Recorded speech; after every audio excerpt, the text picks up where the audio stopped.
The most popular Minnesota candy is hot tamales.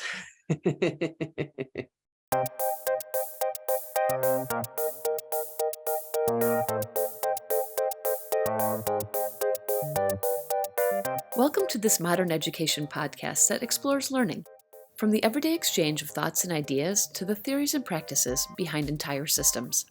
Think education is cool? So do we. So we pair two conversations. Learn about our guests, then learn from our guests. Share your takeaways, and come back for more. You're listening to Think, Pair, Share with me, Audrey Scott.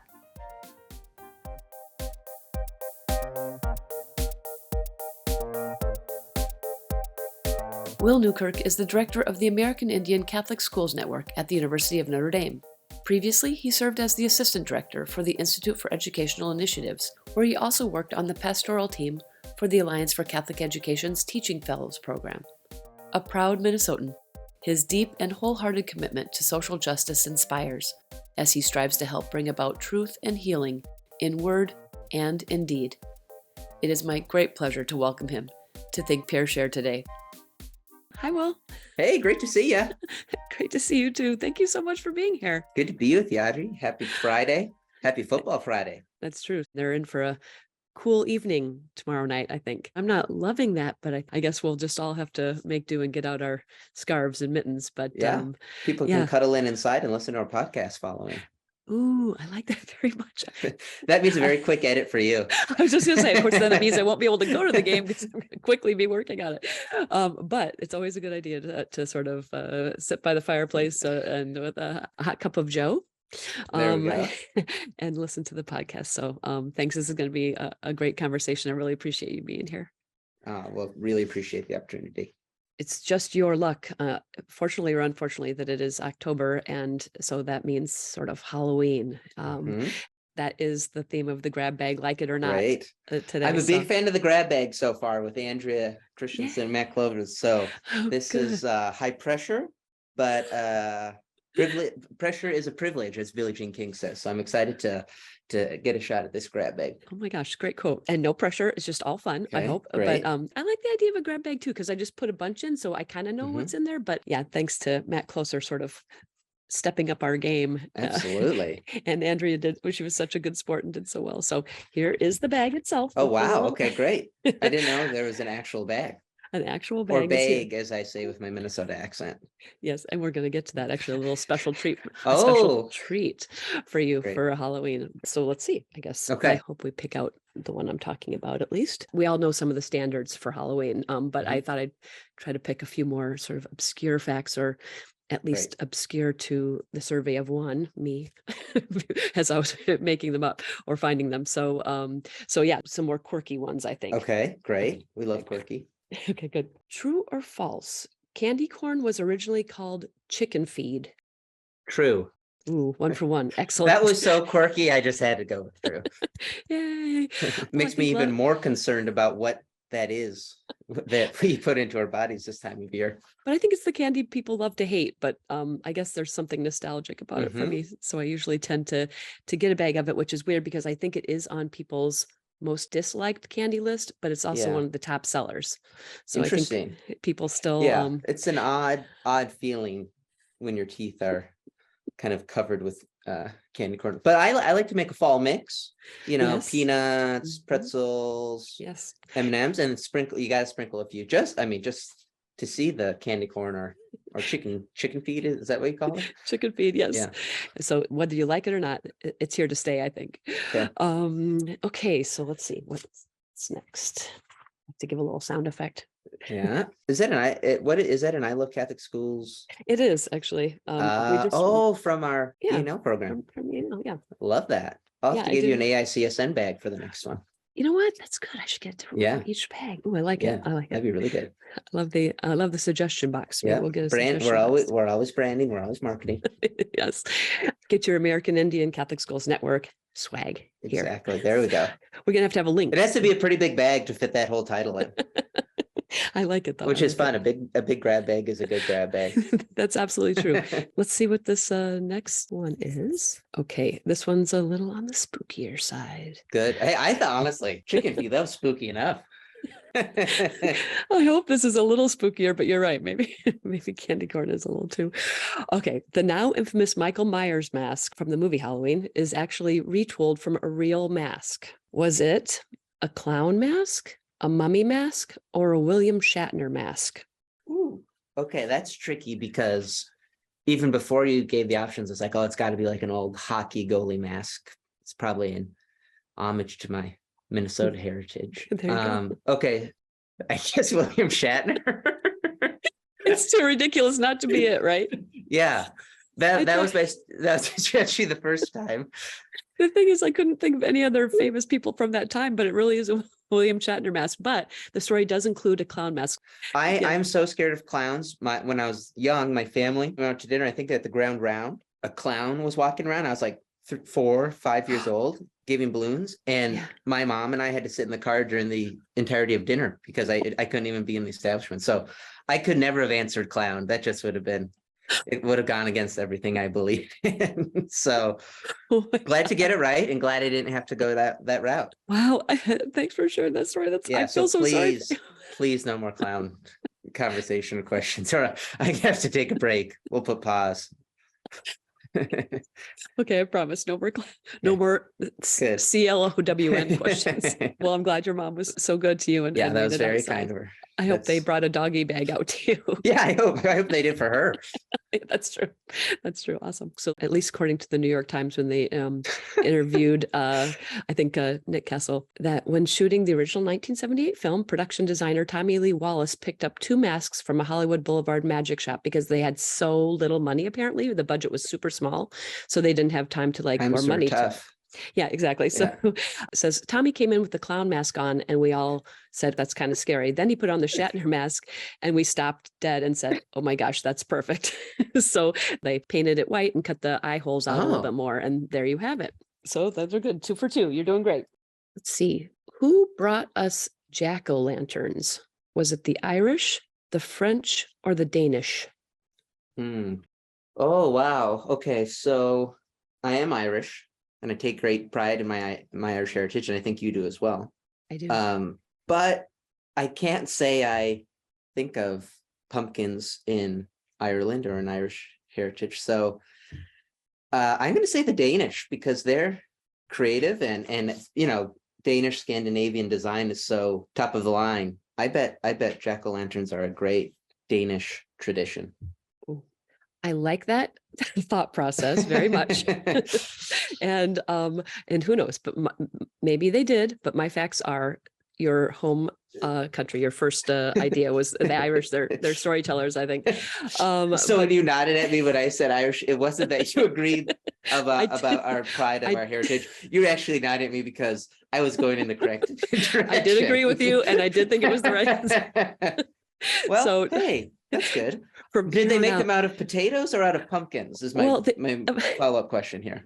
Yes, I think they did do pumpkins, although I've also read that they did like turnips and things like that too, I think. So yeah, I don't want to miss, and all this is sort of what I've been able to garner from different sources. So I apologize if I get it wrong. But at least as the story goes, it says an Irishman named Stingy Jack tricked the devil and therefore was not allowed into heaven or hell. Wow. So he spent his days roaming the earth carrying a lantern. Hence the jack-o'-lantern. I was going to say, lantern. That makes a lot of sense. Okay. So who knew? I mean, I thought it was a cute little story, if nothing else. It's very cute. And we'll give you like 2.5 credit because you did mention the Irish, and you that makes me feel better. Okay. Yeah.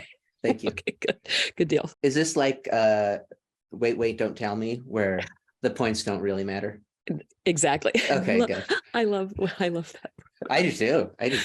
Did you see it live? I did. I used to live in Chicago, so I did get to go. It was so fun. I really loved it. Funny. Yeah. I'm so glad it's continuing to have such great success. I just think Peter Sagal is like one of the funniest people, and the questions are hilarious. And sometimes people get them right, sometimes they don't. But it's not what it's all about. It's not what it's all about. It's the fun banter, the stories you're sharing. Yeah. I won't harken back. The bits and banter, as Matt Closer said on episode 21. We're going to have to trademark that. I told him right away. I'm like, trademark that and trademark the s'mores idea. Yeah, that's right. Okay, boom. S'more than coffee. That's I'm trademarking it here, people. That's a Matt Closer thing. Let's try one more. Let's have time for I one thought more. this whole thing was only grab bag. That's what Oh, Matt shoot. That's what Matt wanted, and I'm sure Yeah. that's not what Andrea wanted. She's like, oh God, can we get to the I'm still thinking about coffee ice cream from her. Oh, grab bag. it's so good. Okay, well, so we'll do one more. Oh my gosh. Okay. Multiple choice. This is a multiple choice one. America's top 10 Halloween candies. Okay. So I'll give you 5 choices and you have to pick the top one. Okay. So M&Ms, Reese's Cups, Starbursts, Sour Patch Kids, or Skittles. Very interesting. M&Ms for sure. Like personally, I would enjoy, but my folks would always buy like Skittles and Starbursts because they didn't like them as much. So they'd be less likely to eat them. Oh my gosh, I've never thought of that. Yeah. So Reese's very popular as well. My wife historically has not loved the chocolate peanut butter combo, but recently has really come to love it. So all of these have some good merit to them. I don't think Sour Patch Kids are just quite as popular, although they're excellent. Yeah. I think M&Ms might be kind of split ticket with peanut M&Ms. That's true. And I think Reese's can be tricky with peanut allergies. So I'm going down to Skittles and Starburst. And it's been a long time, very long time since I've trick-or-treated. I want to make that on the record. It's been a very long time. But I think there are a lot of the little 2-piece Starburst packages out. So I'm going to go with Starburst as the #1 Halloween candy.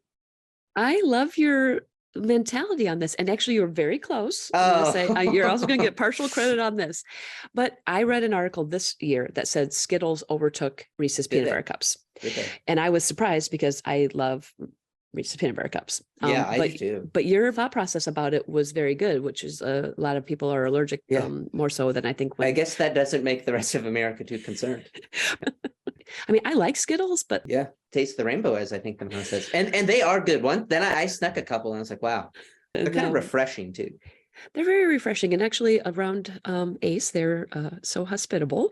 I have all those candy dishes everywhere, and Skittles do tend to sort of pop up quite often in those. So I've enjoyed a fun size pack myself now and again. But yeah, so I guess I couldn't really decide. Most places still say Reese's peanut butter cups, but Skittles is definitely rising on the charts. Okay. Bonus question for you. Okay. I found another article that says top candy in each state. So since we have so nicely already mentioned Minnesota as your home state, do you have any idea what is your state's top one? And I do not think you're going to get it. Is it Nut Goody? Ooh, no, but what the heck is that? I think that's right. I don't think it's very famous. I think that might be made regionally. It's like a marshmallow, peanut type of kind of, it's quite delicious. Well, I think this is a little bit more national than that, I think, but it certainly feels like it's not. I'm going to tell you because I think it's super random. Hot tamales. That is very interesting. I would not have guessed that, although my dad definitely would pick up some hot tamales from like Menards or Fleet Farm or like, kind of like a home improvement store. Definitely. Found some hot tamales in the car. So I can see that. I think I have evidence of that. Maybe because it gets so cold in the winter, the hot tamale kind of is an extra blast of warmth. Heat them from the inside out. Exactly. Okay, great. And so this is where you also get bonus points. In Indiana, #1, Starbursts. There we go. See, I was basing it off my local region. So yes. So I think local always. I think you're getting like full point on that. Plus you had the bonus from the hot tamales. I think we're 5 for 5. Yeah, maybe 6 for 5, honestly. I think. Yes, 6 for 5. You're the only one that scores higher. So we'll just stop there. Thank you, Audrey. It's been a really great conversation. Thanks so much for your time, Will. Have a wonderful weekend. Go Irish. Have a blessed day. Sorry, you're not that lucky. You got to stay for a little bit longer. Grateful to be.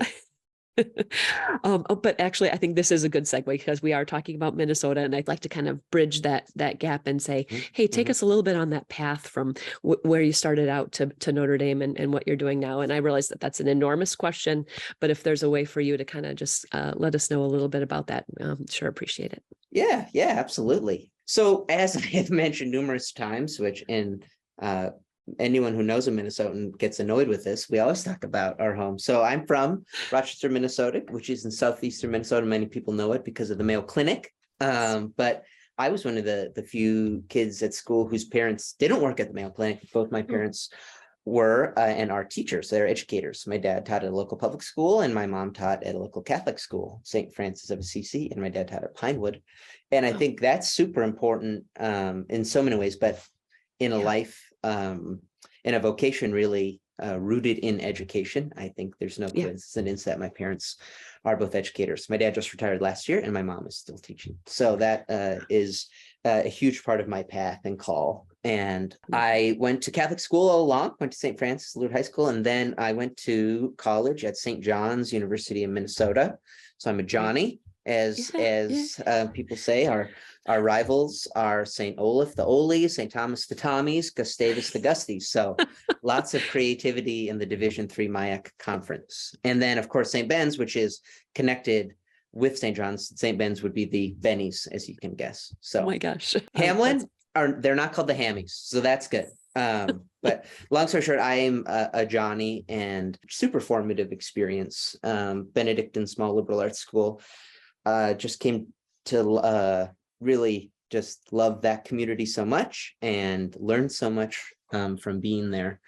And really, my experiences there felt a growing call kind of to service and social justice, which I definitely I think was inspired in my early years at a school like St. Francis. What better model of social justice with parents as educators, and in high school as well. My best buddies, their mom was a campus ministry director, and so she invited us often to service opportunities. So just continually feeling service and the connection to education. While at St. John's, I learned more about this program called ACE, the Alliance for Catholic Education. I was really drawn to the spiritual component, the service component, the teaching component, the living in community space, and it's called ACE Service or Teaching at that point. And so had some really formative experiences at local schools and service and prison ministry, and going to a Native American reservation, the White Earth Nation. And all of those experiences were really kind of calling me to something deeper.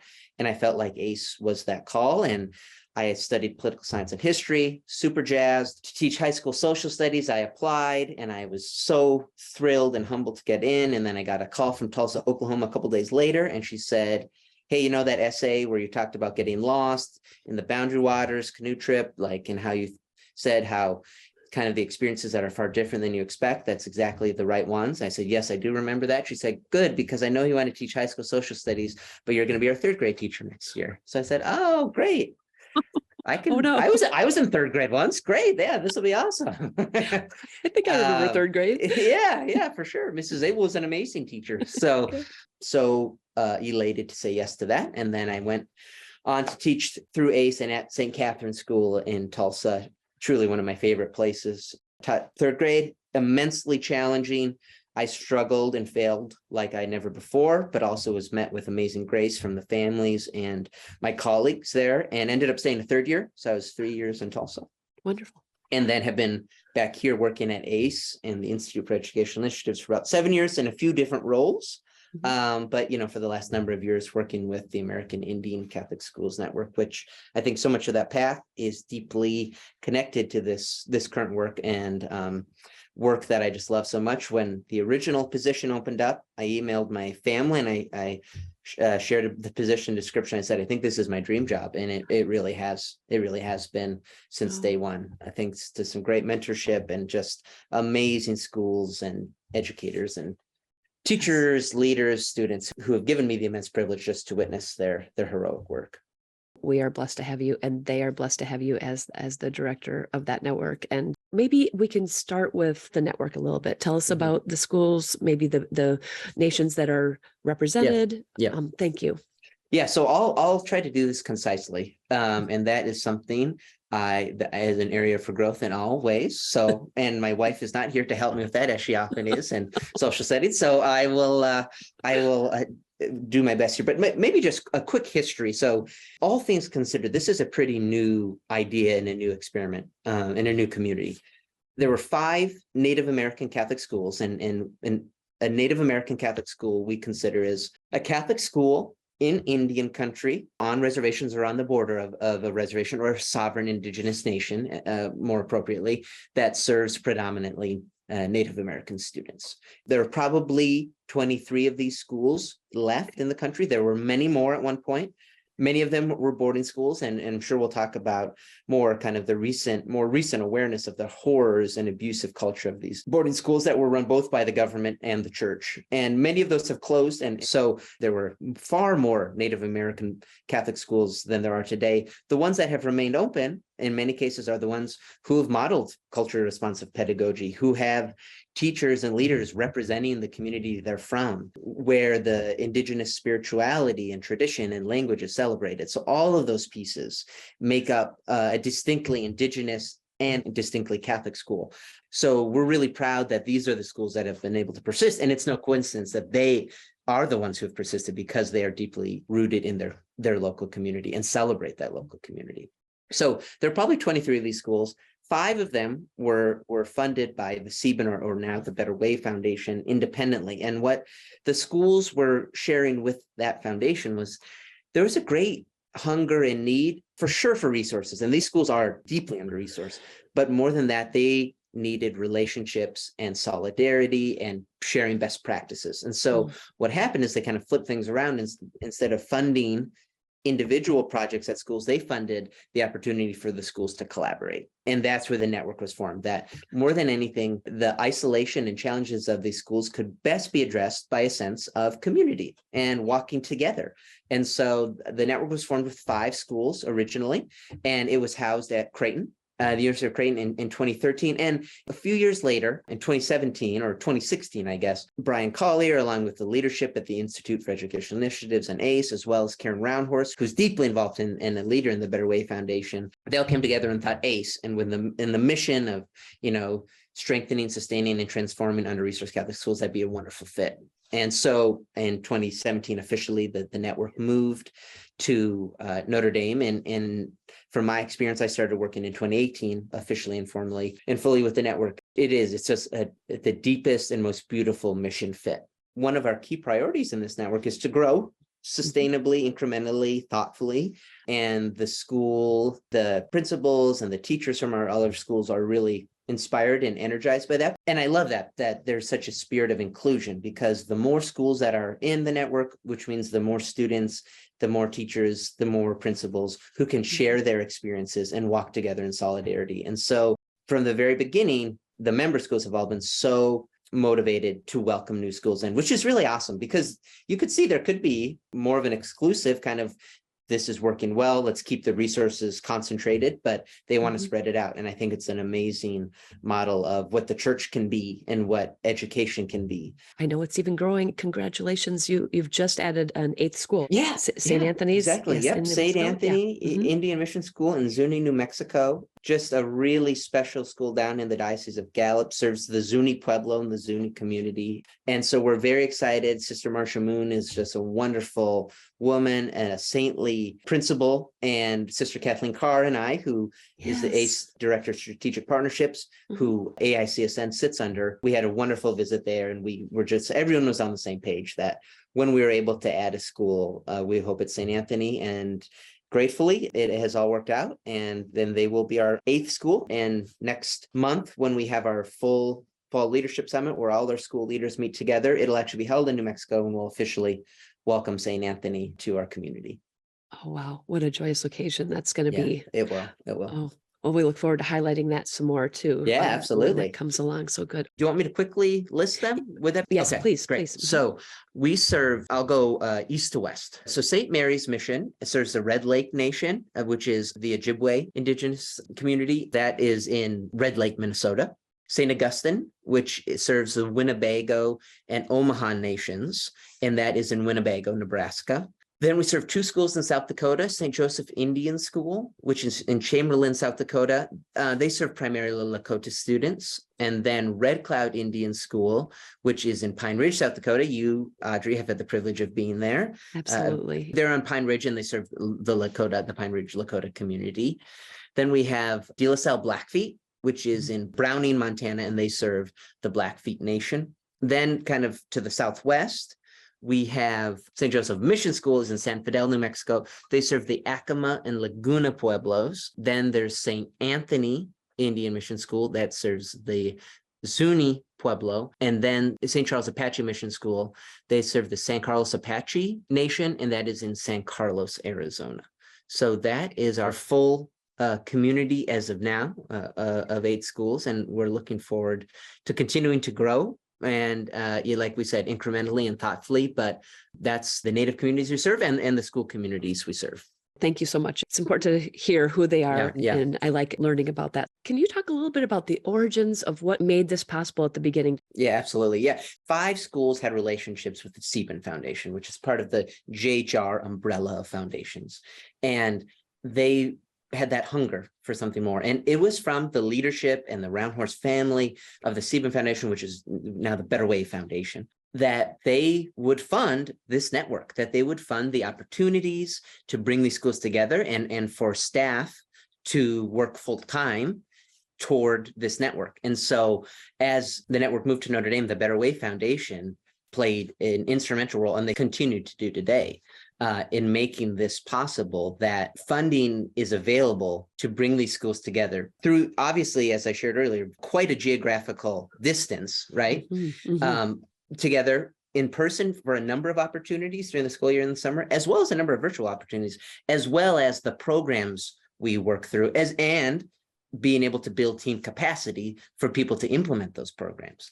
And as that has grown, that grant that we operate is at the heart and soul of what we do. And we work really closely with the Better Way Foundation, with members of the Round Horse family, with board members, and with their team in a very collaborative way, which I think is unique to our partnership. And it really is a deeply mutually beneficial 3-way partnership between the foundation, ACE, and Notre Dame, and then the schools, which is really beautiful.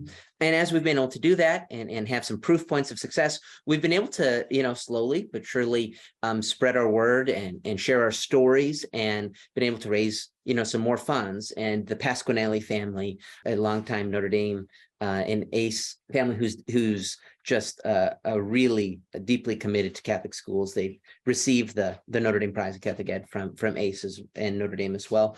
They recently very deeply generously have helped support our work. And that has played a huge role in first deepening our impact, as well as helping to expand. So their support has helped us to invite more schools like St. Anthony in, so we can be more inclusive and grow, and our community can be enlivened by more educators and more students from all over the country. Great. Thank you so much. That helps really ground things. So I really appreciate that. And part of that, and with deep support from Better Way and the Pasquinellis as well, we've all agreed we need to continue to increase our capacity, to have more team members, to take on more schools. So we're always looking for more. So I'll give you my cell phone now for any benefactors listening. No, I'm just kidding. See the show notes afterwards. Yeah. My cell phone, email, Zoom links, house address. Newkirk. I think that's great, though. I think part of what we want to do is help get the word out, Exactly. but because you're doing such great work. We've just been met with just amazing support and partnerships from those ones and many others. And the beautiful thing I think about AICSM being housed at Notre Dame is it's not about ACE and Notre Dame sharing our story. It's about sharing the story of these schools and facilitating and empowering in a way where the schools are sharing their stories, because that's where the courageous, heroic work is being done. When you hear those moments, it is deeply moving. It is really deeply moving.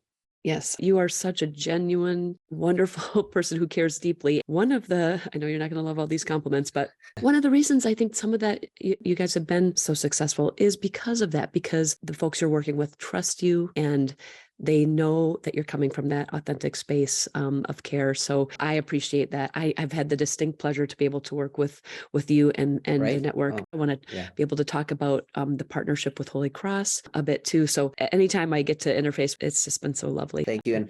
And that's been just such a special part of this partnership, is how many units and teams within the Institute for Educational Initiatives and the Alliance for Catholic Education who've been able to interact, the Remick Leadership Program, the Center for STEM Education, the communications team, just across the board, the units here just talk about how life-giving that partnership has been. And our AICSN folks just talk about the hospitality and the graciousness of the ACE and IEI team. So that's just been, I think, a gift for everyone involved, and just kind of helps deepen, hopefully, our beautiful vision of what Catholic education can mean. Absolutely. I think a lot of the work that you do is trying to bring about truth and healing. And I think in order to try to do that, it's important to talk about some history, some complex and challenging history, boarding schools. Yeah. Can you walk us through a little bit of that, sort of where you see healing taking place? Yeah, absolutely. Yeah. Or the potential for that? Totally. And you're exactly right. Truth and healing is at the heart and a pillar of our work when we've come together for strategic planning and with all of our school leaders and in thought and dreamed about the vision of AICS. And it really comes down to impactful talent formation, providing services to the schools, and truth and healing. And truth and healing as we think about the intersection of Catholic identity and Indigenous culture. And so, and you're right, it's very complex and it's very heavy. And there's a dark history of the church in Indigenous Catholic schools. Pope Francis's visit to Canada this year was it's such an important step, and many different views on how beneficial it was. But more than anything, it honored the deep, dark tragedy that those schools brought about through abuse, and that continued to impact Native families, survivors, as well as their descendants today through intergenerational trauma. So it is so deeply woven into these communities, both within our schools and within the local Indigenous community and context. It, for me, was just such a moment of awareness of the trauma that was inflicted in this abusive system and how it continues today, and how invisible it is to so many of us who are non-Indigenous, and even those of us involved in Catholic education, even those involved in Indigenous Catholic education, and how close it hits home for Indigenous Catholic educators and families, whether they are part of the school or not. So if our work aligns with the mission we chatted briefly about and our vision, we need to be talking about truth and healing, and that these schools need to be vessels of transformational education where healing occurs. Because if we're not combating the intergenerational trauma, then in some way or another, that continues on. And so I really believe deeply, and so many Indigenous educators have helped me learn about this, is that our opportunity is now to change the story and the narrative, and have a process that schools and local families initiate in their own local context. It'll be different from school to school, that facilitates a process of truth and healing, of acknowledging the hardships of the past, of working with the church and other local leaders and national leaders to work on apologies, to work on more deeply indigenizing how the school operates in its Catholic identity, in naming the families and the students who were victims of this abuse, who might have died of this abuse, who were never properly returned to their families. It is heavy and dark, but if we're not rolling up our sleeves to embrace that, these schools aren't going to be able to have the transformative effect that they're starting to today. And that is rooted in and driven by the families and the teachers at those schools. And so, like I said, it's a beautiful opportunity, and the beauty of it has to do with embracing the pain of the past. And every school will look different. Like I said, every school has a different history of whether it was a boarding school or not, or what the church looked like. But there is no doubt the colonial nature of the government and the church's involvement in these communities, that there is a place and a space for this to be looked at in each community. One of our schools, Red Cloud, which we've talked about a little bit, Macaw Black Elk, who's an amazing friend and leader within AICSN. He's done the Remick Leadership Program at ACE. His job is the Executive Director of Truth and Healing at Red Cloud right now. And he's the perfect person to do it, as a Lakota Catholic man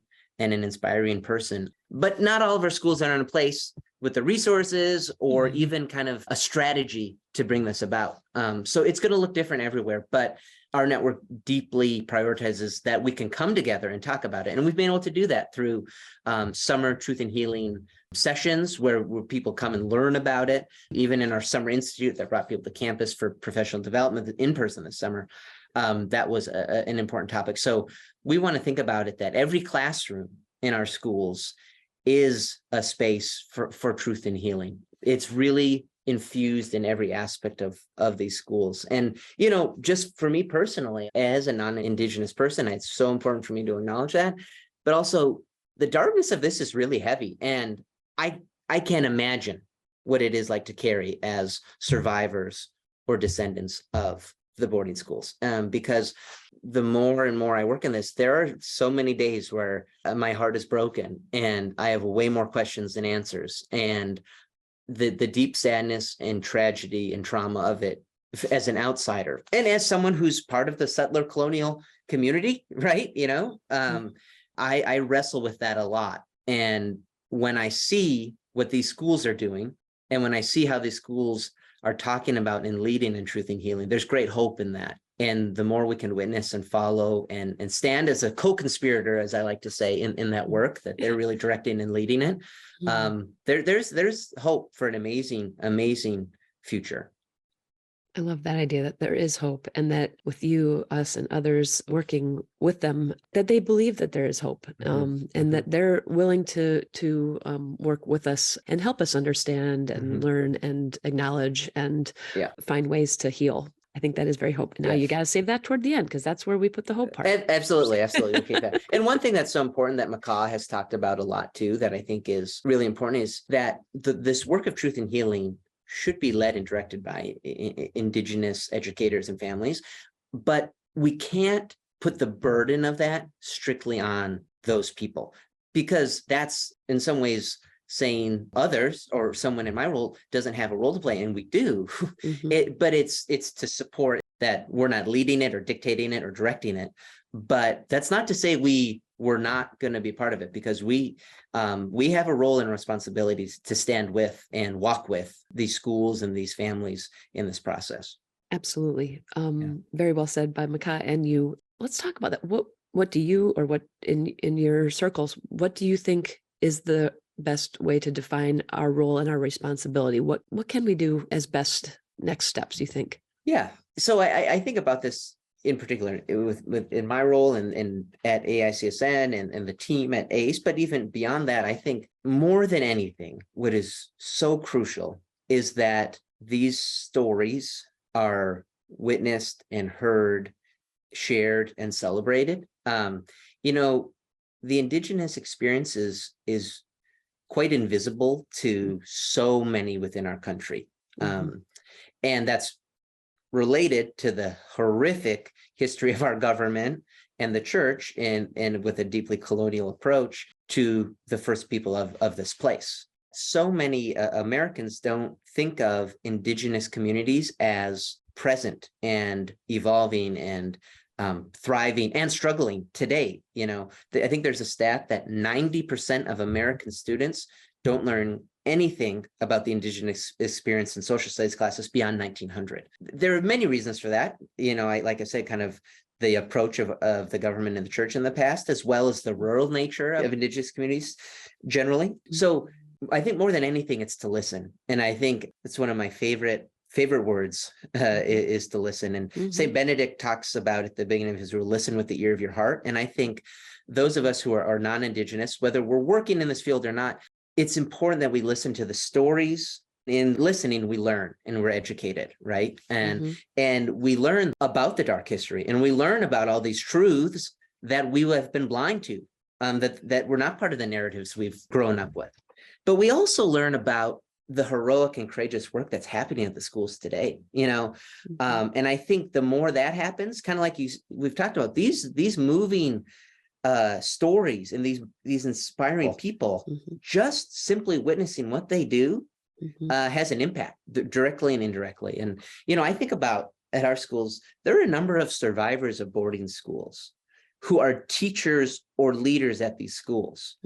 And I've met a number of them. I'm working on my doctorate at Loyola Marymount's doctoral program for educational leadership through social justice. And my dissertation is going to be about the stories of the survivors of boarding schools who have then chosen to teach in Catholic schools. If you want to talk about truth and healing, talk about the life of these people and their commitment to their children and their communities that they have given their lives to teach within a Catholic school and system that took them away from their families and may have impacted their Indigenous, I don't want to speak for anyone at this point, but impacted their life and their community and their Indigenous identity in so many different ways. And so the fact that these people, Lorraine Russell is the principal of St. Charles Apache Mission School and went to a boarding school and came back to San Carlos. She's taught there or led there for over 40 years. And like, what an inspiring person for many of us to learn from. And I think when we listen to those voices and ask them, those folks can give us a great sense of what it means to really walk with them and support them in the way that is deeply respectful and hopefully in a way that helps all of us decolonize our lens and just respect a school and its Indigenous culture and its Indigenous sovereignty in a way where they can truly flourish in the way they dream they could and aim to be. Listen with the ear of your heart. We've talked about this. I do think everybody has a very critical story to tell and to share. Sometimes I feel like it's good for me to hear that's a good starting point, because I feel like, well, that's not enough. What can I do? And I think that it's important to know that that is something that's welcomed, is to be open and to listen and to be open to that healing and see where we can partner with that. Yeah, I love that. I love that. Good, good. Given a lot of the, for lack of a better word, the complexities of the history and trying to move forward together and in healing, can you help us understand a little bit of the Indigenous culture intersecting with the Catholic identity in these schools? That'd be wonderful. Thanks. Yeah. And thinking about that intersection of Indigenous culture and tradition and Catholic identity, that's the unique nature of our schools. And that's why in 2013, the schools were calling for community, because it's such a different type of school than anywhere else on the reservation. Far different than a traditional public school where most Indigenous students go, or Bureau of Indian Education school, and also far different than most other schools in the diocese, pretty much every other school in the diocese. For me, this is something that when we look at, this is where I feel you can see glimmers of truth and healing in that these schools are celebratory and deeply Indigenous, while doing that in a way that is infused into a Catholic school, that they're still a Catholic school. And like so many pieces, and I mentioned this a bit before, every school looks different, but what we find is, all of our schools are teaching their Indigenous language in one way or another. In some cases, it's through an immersion classroom. In some cases, it's an elder coming in and teaching. In certain places, it's seeing the Our Father written in the Blackfeet language, for example. So there are these beautiful signs of the Indigenous culture in these schools. So language is one. Traditional spirituality in different ways, the teachings, the wisdom. I've also seen it in ways where it's connected to the Catholic Church, where the church at the school has sage burning as kind of a sense of cleaning or smudging, as they would call. So this collection and celebration of creation and spirituality in a new way, which was so different than, of course, how the Catholic Church did this in the past. And then all sorts of other traditional ways. Some of our schools, they do an elk hunt, and that is part of their education, the students' education, I think is so, so important and beautiful. And we see that too in the schools and how they are distinctly Catholic. One of our schools, you look at the side of the wall and there is a mural of Apache Jesus, they call it, where Jesus is an Apache man with Apache children. And so, that is a gospel oriented mural, but it's culturally representative of the community that we're in. I've seen beautiful crucifixes with the medicine wheel behind it. Sweetgrass, next to a statue of Mary, and maybe a Saint Kateri, an Indigenous Catholic saint portrayed in murals. we see it in language, we see it in art, we see it in how the schools are educating beyond, a common standard.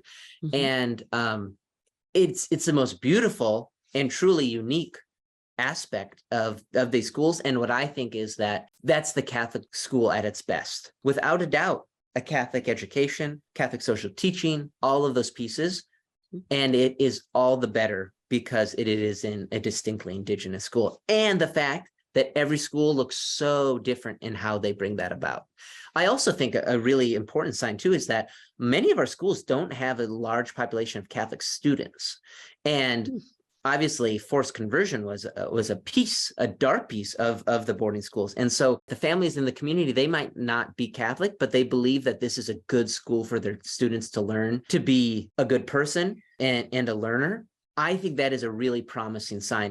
Yeah, that's a very interesting observation. What are some of the challenges and opportunities maybe of these modern day students to tie back to that Indigenous culture too? Yeah, great question. So one of the biggest challenges is that sometimes elders or others in the community, family members, will have a distrust of a Catholic school because of their own experience. So that makes sense. So we need to navigate that and think about how the students who are in our schools currently today, how is their experience so different? And I think the opportunity is these students can learn in a deeply Indigenous manner within a Catholic school in the 21st century. And that means that the older students are on TikTok, right? And it means that the younger students might be able to watch Paw Patrol or something at home. And that's not to say there's anything wrong with that. And they do that and they want to do that, and that's great. And they're reading books that that you'd see at a scholastic book fair. And that's wonderful and important.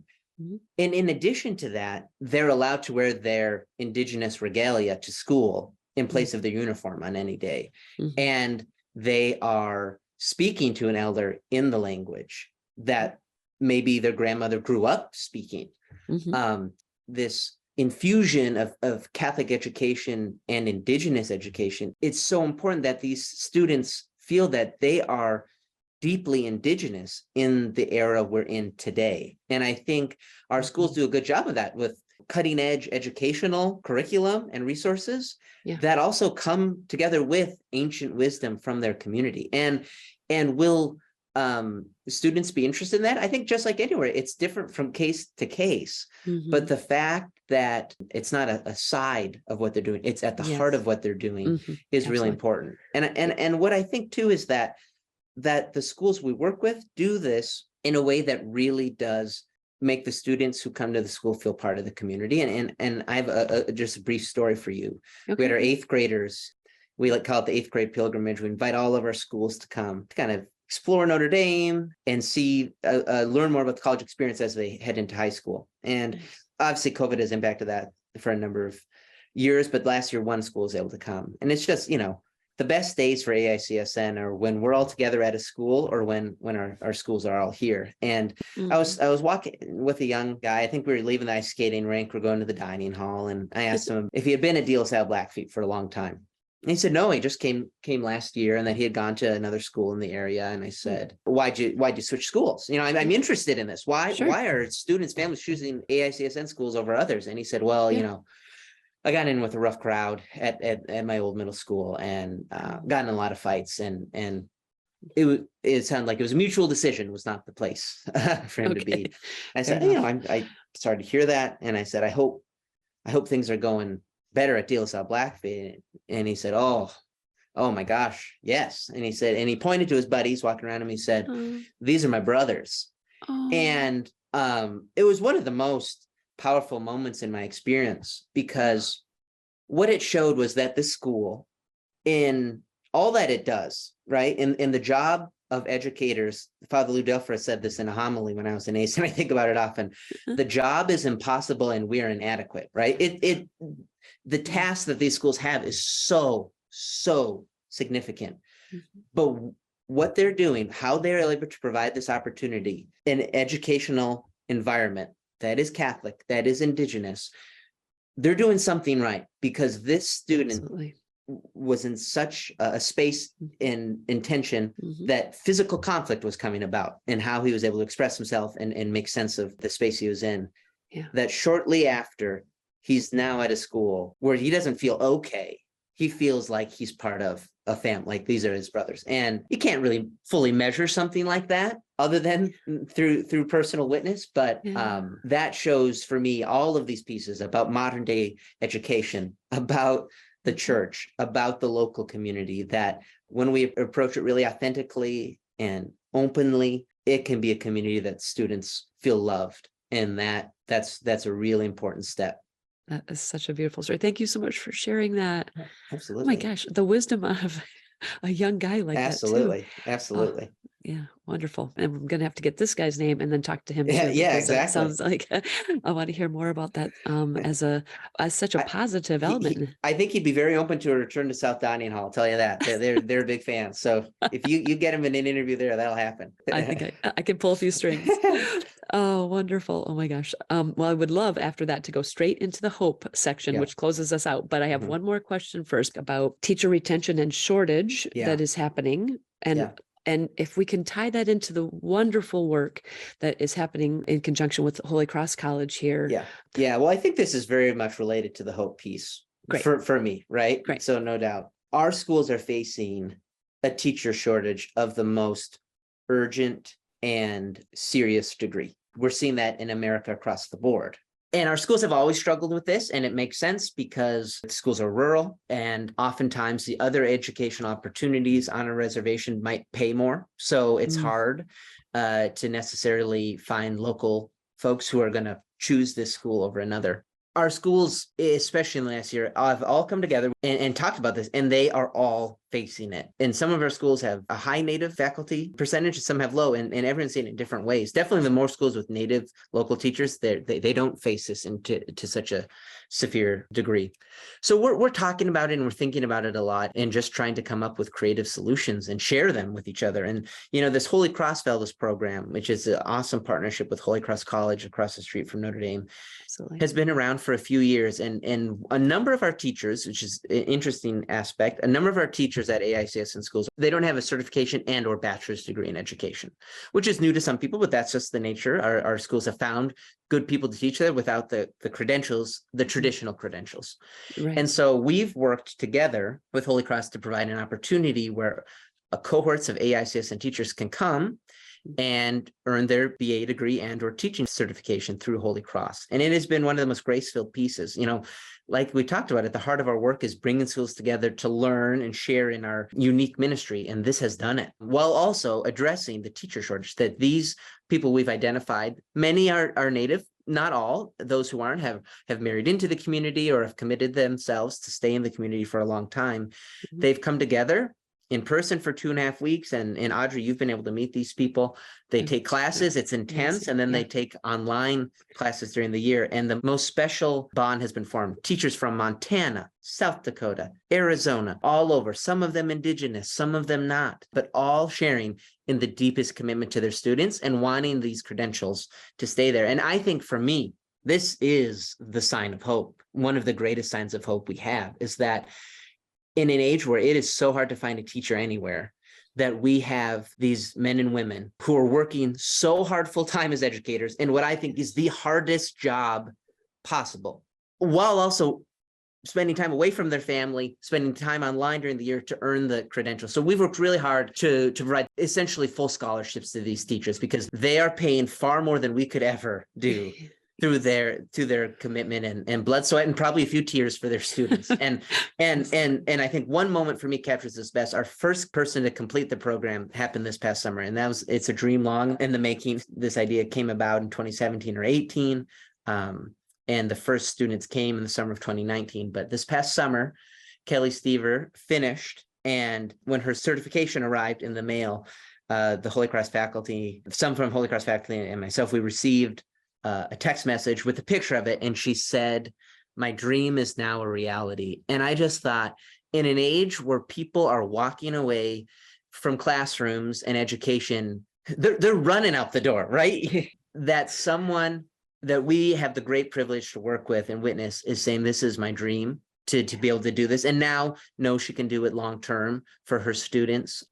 How can you not be filled with hope, right? And how can you not just think that in this age of such urgent need for transformative education for our students in these Indigenous Catholic schools, that they're spending their days with someone who isn't saying this is a job or what a drag it is, or I got to go again tomorrow. She's saying it's my dream and a privilege to be there. I am moved by that, and just think what an amazing privilege we have to be able to learn from and witness saintly folks like Kelly who share that commitment and love. Well, I'm definitely moved too. I might have had one of those tears you were mentioning. That is so beautiful. And an absolute congratulations to her and to all of you who have worked so hard to help her along that path. And I have had that great privilege to walk with you guys for a few steps. And I'm so heartened to hear that you feel like that's a critical piece to continue to listen and to help in the healing. I would ask you for your hopeful piece, but I think you've infused this whole conversation with so much hope. As difficult as it is, I can see that is just a true piece that fills your heart. So thank you so much, Will. Thank you. It is such a joy. If I'm not interacting directly with AICSN folks, to be able to talk about them is the greatest dream. And like you said, these schools and these students, these families, these teachers, they embody hope. So it is the greatest gift to be able to witness, no doubt. Will, thank you so much. Thank you so much for being here and for sharing these stories with us. And we look forward to continued conversations with you. Thank you, Audrey. So great to be with you. I will be thinking about our schools and our students a lot just from this conversation, as well as the history of jack-o'-lanterns and whether to do Starburst or Skittles or Reese's as the holiday approaches. Maybe a bowl of each, and then you could do your own study. Yeah, exactly. We don't use or, we use both and. Exactly. We say yes. Will.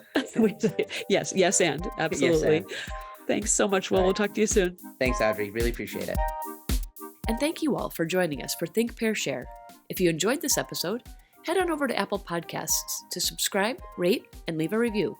It's very much appreciated.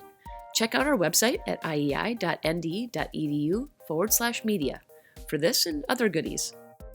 Thanks for listening, and for now, off we go.